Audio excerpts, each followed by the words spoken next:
This is the European edition of Breaking Banks, the world's #1 fintech podcast and radio show. We bring you the European unicorns, startups, founders, regulators, and leaders innovating the rapidly evolving fintech scene today. A truly localized podcast with both English and local language content, with some of the world's most well-known hosts and influencers in the fintech sector globally.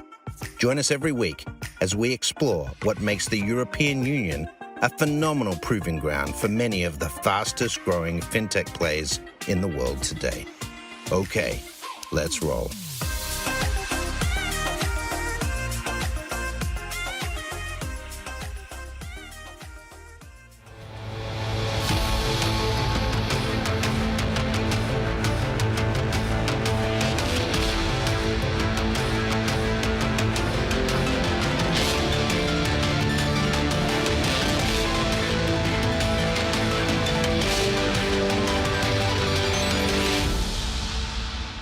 Buongiorno a tutti, I am Paolo Sironi, your host of the Banker's Bookshelf.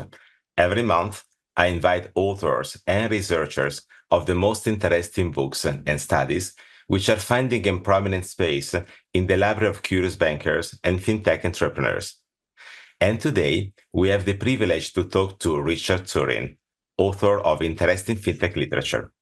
His first book, Innovation Lab Excellence, draws from his banking experience and his time at IBM when he was leading the cognitive studio in Singapore. His latest bestseller, Cashless, discusses China's digital currency revolution. Cashless is a relevant source to understand how CBDC is being shaped in the Middle Kingdom, where Richard lives, and how much that influences central banks' decisions in the rest of the world. Without further ado, Richard, welcome to the Banker's Bookshelf. Hello, Paolo, and hello, everyone out there in podcast land. Thank you for listening in. And I will preface this by saying that Paolo and I know each other for many years, so I guarantee a lively discussion. Hey, Richard, I owe a secret of you, and I don't know whether that's reflected on your LinkedIn profile. I haven't checked. When we met the first time in the 1990s, you were a trader of weather derivatives in New York. Is that correct? That is correct. Paolo and I first had interaction with one another when we're both working for an Italian bank.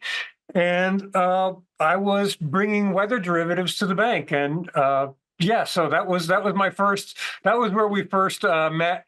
And Paolo first looked at me and said, "Dude, Turrin, you're crazy to do this." And I said, well, maybe a little bit. Well, Richard, you've been always at the forefront of the craziest innovation things in finance. And maybe CBDCs is one of those as well. And I want to discuss with you, with our audience. First of all, you do live in Shanghai nowadays, don't you? Yes, I've lived in Shanghai now for 15 years, barring 2.5 years in between where I was in Singapore. But yes, and living in China, what was unique about the experience is that I lived through China going cashless. So when I got to China, we all used cash, and we actually used large bricks of money. And by now, of course, we're all cashless in the sense that we all have WeChat Pay and Alipay, and none of us, and we also I have a CBDC, a digital yuan wallet on my phone, and we've made the transition, at least in all the major first and second tier cities, to a cashless lifestyle where I go out, and if I don't have my phone, I can't pay for anything, but I don't have money or coins in my pocket ever, or cards. Cards are gone here. Well, you may remember last time I visited China in 2020, I thought I could use my Alipay connected to my European credit card, and that did not work. So I was left without money. I couldn't even get a coffee from the machine in the office, and I relied upon you to be my ATM in a sense. Well, actually, this is a really funny story because Paolo and I traveled to Hangzhou, the city next door, and I literally had to buy Paolo's train tickets, dinners, and I literally paid for everything. And then he gave me, he had come with a big wad of cash, and he paid me back in 100 RMB banknotes. And the good news is for people who are considering visiting China today, the new system for both Alipay and WeChat Pay for adding a foreign card to it is way better and works very reliably. It's very good now. So, and that was recognized as a necessity by the government because tourists were coming over and having real difficulties as you lived paying for things. So, Yes. yeah, so you can I use it. You can use Alipay much I easier now. actually got to learn that was my bank that did not recognize the method while the method Well, that I didn't know. Okay, So it wasn't Alipay's fault. Okay, so Richard, you have a privileged observation point because living in China and also being knowledgeable about the rest of the world, you can compare and contrast. And these days, this comparison is so important because there's a source of learning and inspiration everywhere in the world. Nowhere two implementations will be equal, especially when it comes to digital payments. So we really need to understand the idiosyncrasies of all of this. And we might start from China because that's where you are. But first of all, what do you believe are the major trends in the world of payments, whether they are global or more focusing on macro areas? Sure. So let me handle, before I answer that question, what are the major trends? Let me just say, China, for some people, some listeners may be saying, well, China isn't relevant. It's too far away. It's too different. And my answer to these people who are thinking that is that no, China is actually a decade ahead of the West in payments, easily. And it's showing you a path to the future. And you're right, Paolo, all the systems won't look to the same. They'll be different. But those trends, China is number one in embedded finance, number one in digital lending, number one in cashless payments. So it's showing this future. So let me answer the question, and it's going to be an easy one, and people will not be surprised by my answer. And the answer is the biggest trend that we have to be watching on a global level is the trend for real-time payments. Now, note, I didn't just say central bank digital currency, or CBDC, which is what people might expect.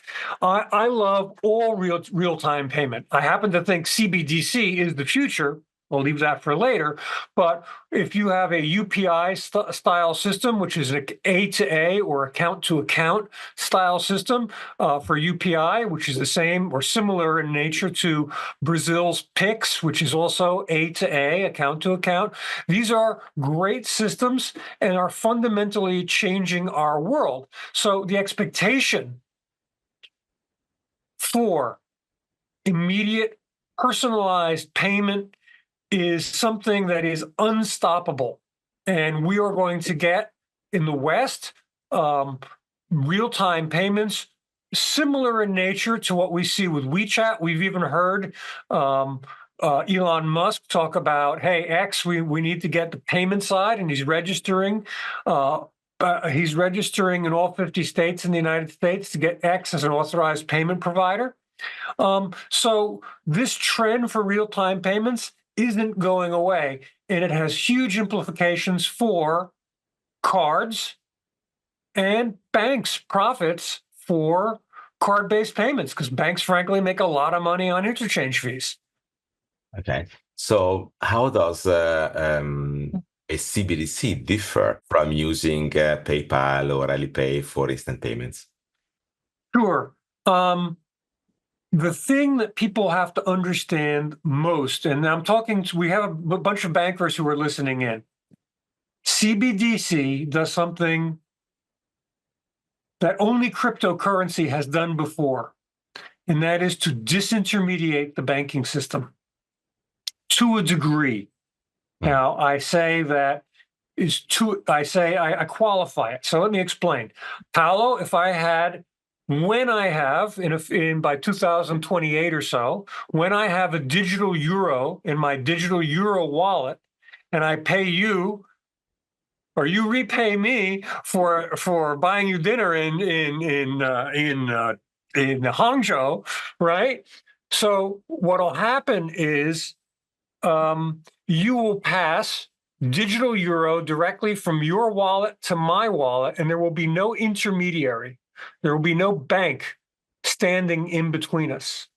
And crypto, that's where it came from. It came, and I'm not a particular fan of crypto, but I have to tell people that that's the model. The model is that the digital currency is, in fact, a digital representation of money, and it is proven to be real money by mathematical proofs on the phone or on the transfer system, not through what you have, which now with banking, which is, I know that I'm paying Paolo because I have proof of who I am, proof of identity as the underlying source of account, okay, of proof that you have the account. So, CBDC is hugely transformative for payments overall. It is an immediate payment form, or will be an immediate payment form when you get a digital euro. But one quick thing: I hedged for large sums. So, Paolo, I want to spend. I'm buying your old Vespa motor scooter, okay, and I'm going to sell it for $5,000. For some, or €5,000. For some larger amounts, yes, the banks are still included in the process. I just want to make people to understand that there's a low-level payments which are completely disintermediated from the bank, and higher-level payments which are intermediated. Okay, so let's say consumers reward the convenience and easiness of paying and paying safely, but they have no concept of digital money or CBDCs by themselves, because Sure. it can be a highly technical element. They just care about making sure that they can pay fast and securely. Banks seems to be not much hyper about central bank digital currencies, because they fear that chunks of revenues might be, if you like, reduced or eliminated. So why then central banks are considering to develop central bank digital currencies? What motivates them and initiate this trend? Very, very simple, because even central banks realize that the payment system is phenomenally inefficient. And so I'm going to demonstrate how inefficient it is by showing what the true cost of payments is for both the European Union and for the United States. But I'm going to preface this by saying there are people out there who hear this, that central bank digital currencies are a solution looking for a problem. To which I reply, the problem has been found long ago if you're willing to acknowledge it. And the problem is that the United States pays annually 2.3% of its entire GDP to banks for payment services. And the European Union pays 1.4% of its GDP annually, to banks for payment services. So I ask all fair-minded listeners out there, does the United States or does the EU have something better to do with 2.3% of its GDP or 1.4% of the EU's GDP? Could they spend that on, let me think, social, bridges? Could they spend it on humanitarian assistance to people? There's a lot better ways to spend that money than giving it to banks for payment services. So for those who say CBDCs are a solution looking for a problem, and that includes certain central bankers from the United States, like central banker Waller, who is the biggest Luddite among the Fed secretaries. But the point is, it is tremendously callous to ignore the real cost of payments to society and say that's good enough, because in a digital era, it's not. So not all central bankers see it the same way. What is the main difference between the US, the EU, China, or other relevant central banks in Asia Pacific? Yeah, and that's a really wonderful question. And the motivations are different. I can lump India and China, for example, together. Both of them are developing nations. Both of them have very large unbanked populations.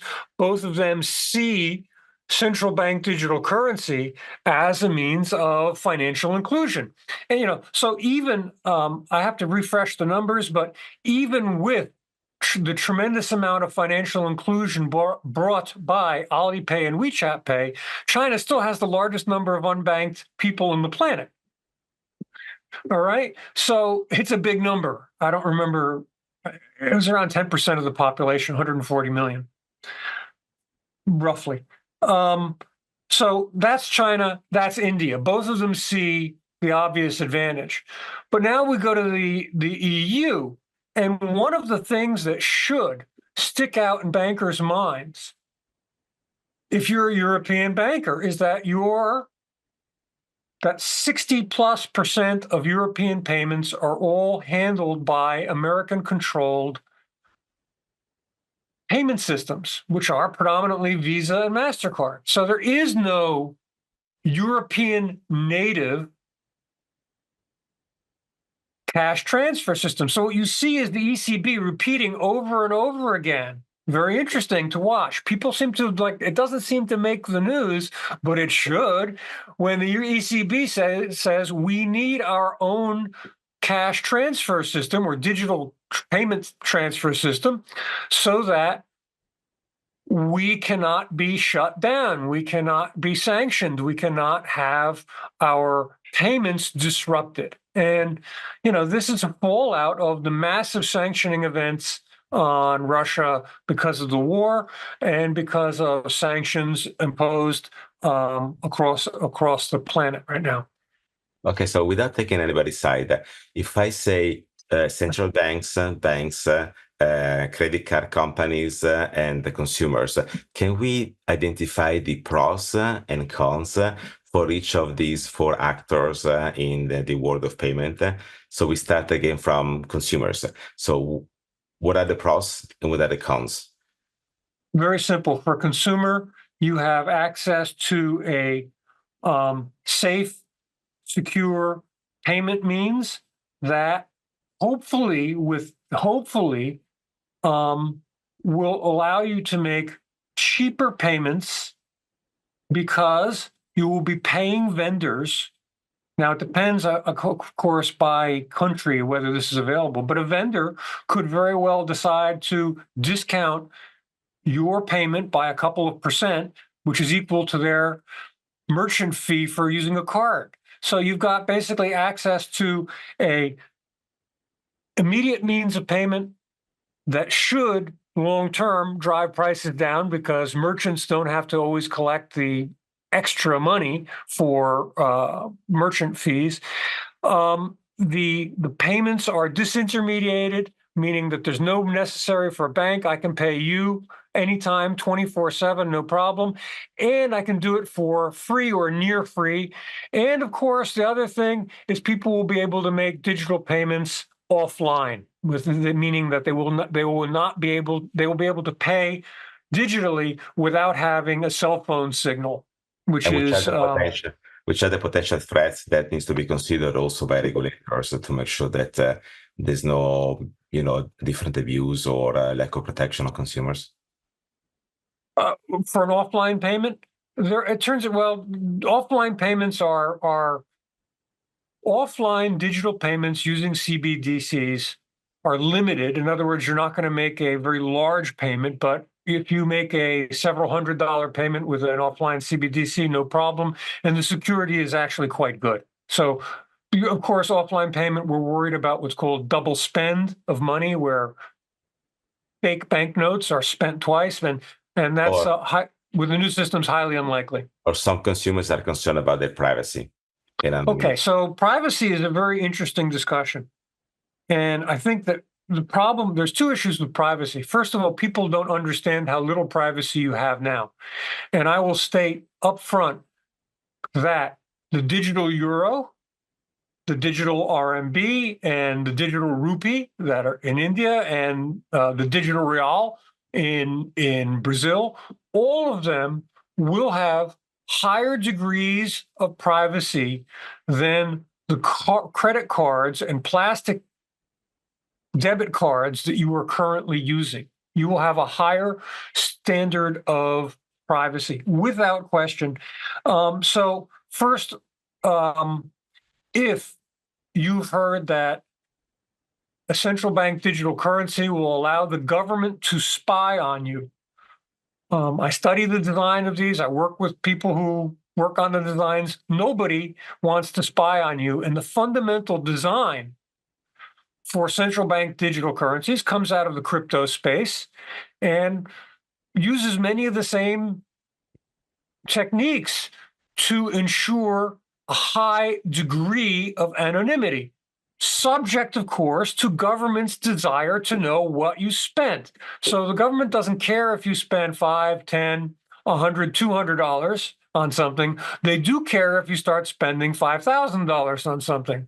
So that's why you have this privacy threshold for China, and it's under discussion for the digital euro, where everything below a threshold is completely private, and everything above the threshold uses your bank as the intermediary, and there's some documentation left behind. Okay, so for consumers, we said that the pros, money will move faster and cheaper, which have broader positive consequences also on prices potentially and the way they manage their finances. On the other side, we need to make sure that the technical design is as such that privacy is preserved. What about credit cards or these payment providers, the opportunities and the threats? Sure.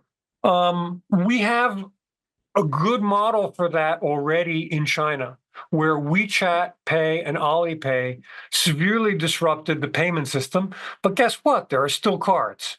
Okay? Cards offer miles, points, cash back, loyalty programs. There's all sorts of things about credit cards, right? So credit cards aren't going to go away immediately. But the reality is that when we launch a digital euro, some amount of payments will eventually migrate to digital euro payments, simply because merchants will have a means of near free means of receiving digital payment. Now, you have to think about your coffee shop. Every time you go in and you tap and pay for your coffee shop, and it's funny because back home in Italy, I know the coffee shop owner where I go all the time. And every time I go in, she complains about Apple Pay and Google Pay, because when people pay with a €2 coin, right, she gets the money. But when you pay with a €2 Google or Apple Pay, she loses probably around 5%, 4% on the price. So it drives her nuts. She's taking a loss. So anyway, there is going to be a reduction in card use. It will not be disastrous, but I would be lying to tell you, if you're a banker and you're listening to this and you run the card division, you should look at what happened to the card usage in China when free payment was available and card use plummeted. Still a lot of cards there, but the usage is way, way down. Okay, so what you're saying is that the world of payments will be rebalanced. Now there's a great dominance of credit card companies. Most likely their capabilities will be muted, or they will grow less compared to the expectations from the past.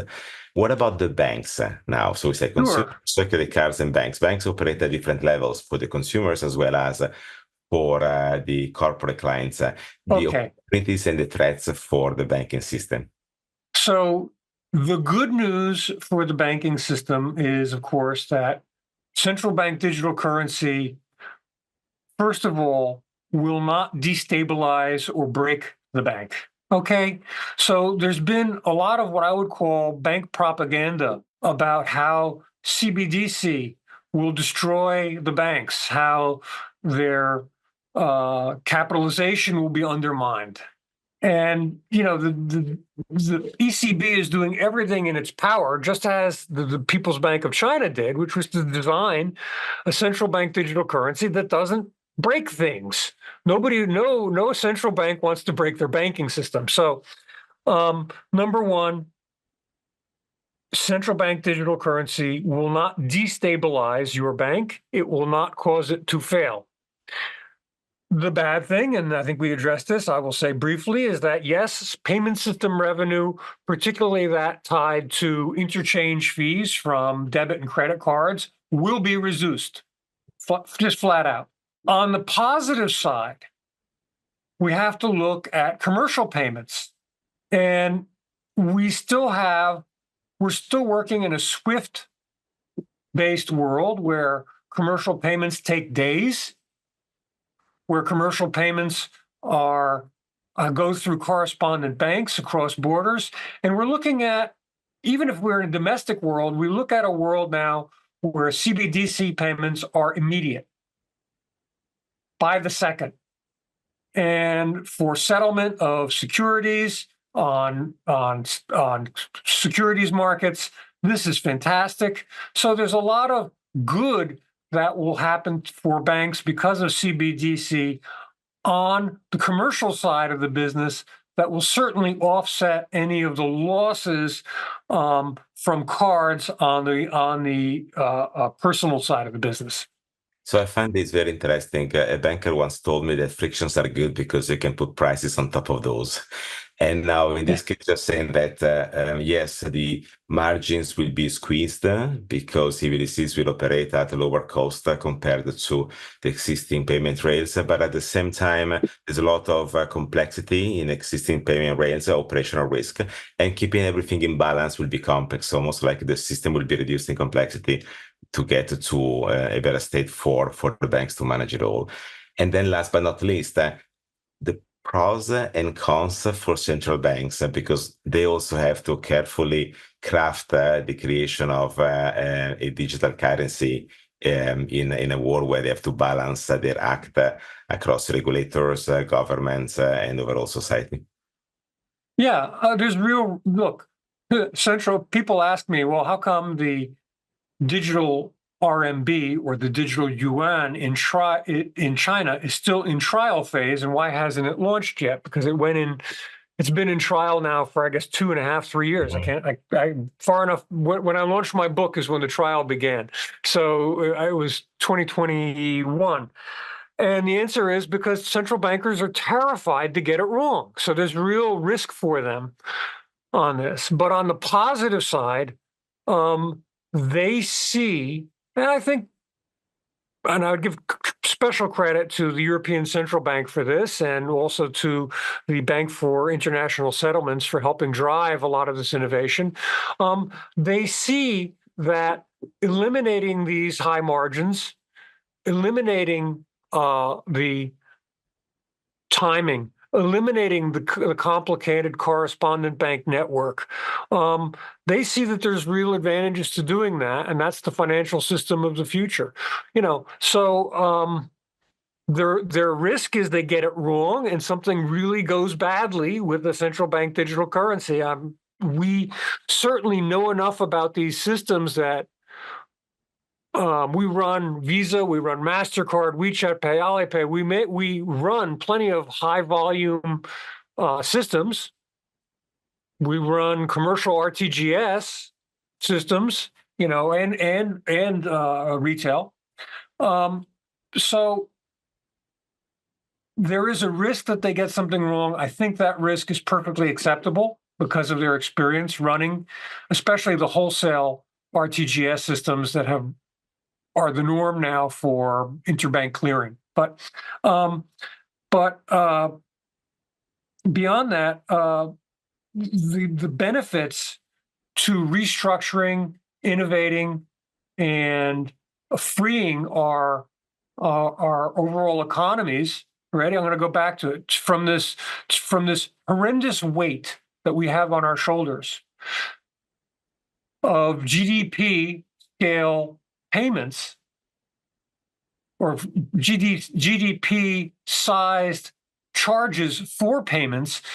will free society up and allow us to do more with this money. And I think that's fundamentally good for everybody. And I think central banks, by and large, recognize that. And I can't resist it, except for the United States, who thinks that their banking and payment systems are the pinnacle So basically, of modern technology, because nobody there has even heard of WeChat Pay or Alipay. They've never seen it, don't know what it is, they're still using checks. By the way, Yeah. what you're saying is that central banks are looking at the complexity of the financial system that grew immensely since capital markets got internationalized in the 1990s.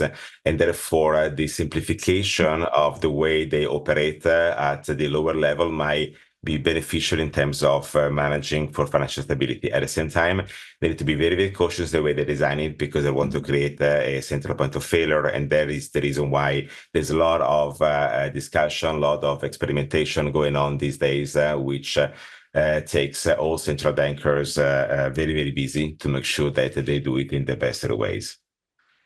Look, absolutely. And we can look right now, look to the Swiss and French central banks who are working on wholesale central bank digital currency settlement, and they're using settlement for bond positions. So you're able to send bonds digitally to somebody and get payment versus delivery. So it's really it's remarkable. You want the bond? Here it is. Pay me, bang, paid. It's all within seconds. This is a revolution. Yes, to conclude, in the previous episode, we hosted Brett King presenting the new edition of his 2011 bestseller, Branch Today, Gone Tomorrow. And we ended with a discussion about the fact that though the branch network is contracting and it will contract further in the future, we will not go really branchless. There will be a balance between being totally digital and needing to access services in person. Now we talk cashless here. Do you think the future will be cash low or truly cashless? Cash low, less cash, not no cash. So look, anybody, well, you can't see it, but if you were to look at the desk behind me in the drawer, there's two wads of cash. One is in US dollars and the other is a wad of cash in RMB, because you never know when you're going to need money. All right. So the answer is that we will have less cash in the future. I think that people should have the option to use cash, particularly the elderly or those who are not digitally inclined, but do not pine or weep for cash. Remember, China serves as an example of this. The crime statistics, once China went cashless, went down tremendously. People don't carry cash, which means there's no reason to rob you. Stores don't have cash in them, so there's no reason to take a gun and rob your local shop because they can't give you any. So cash has some properties, including theft and as an instigator for crime, that are not at all laudable. So I look forward to days when we have a lot less cash. And yes, I believe it's necessary to have for a while longer, but don't find nostalgic that cash is some sort of wonderful thing, because people have died for it. And something, nobody dies for a digital WeChat Pay account or CBDC account. Yeah, so my dad for my latest iPhone, but that's a different story now. That's a different story. The latest iPhone, yes, I'm sorry to say that's true. Account. So Richard, thank you very much for the conversation. Where can we all follow your work and contribute to your public discussions? Sure. If you are interested in this topic, I cover it daily and weekly on my newsletter, which is called Cashless. And it's about already. You subscribe. Thank you, Paolo. And it's on Substack. So just Google search Substack, Cashless, Turrin, Turrin, and it's all about Fintech, CBDC, and AI, all at the speed of Asia, because watch Asia even for other technological innovations like AI, which I'm sorry we don't have time to talk about, but watch, because Asia while perhaps not the world leader in AI models, is, however, the world leader in implementing AI and putting it to use. And that's going to be an interesting thing to watch. I just came back from Korea where I opened the Korea Fintech Week, and it's always interesting to see the type of development that is taking shape in Asia Pacific overall. Now, Richard, grazie mille for your contribution to the Banker's Bookshelf. All the friends that are listening to us, stay tuned for more, because more episodes and research discussions are coming. It is clear by now that the Banker's Bookshelf is an incredible opportunity to make a journey all together, learning about the future of banking and fintech. We discuss with authors like Richard Turrin on the most interesting books and studies that are finding a prominent space in the library of curious bankers and fintech entrepreneurs. Arrivederci, and enjoy the Banker's Bookshelf jingle.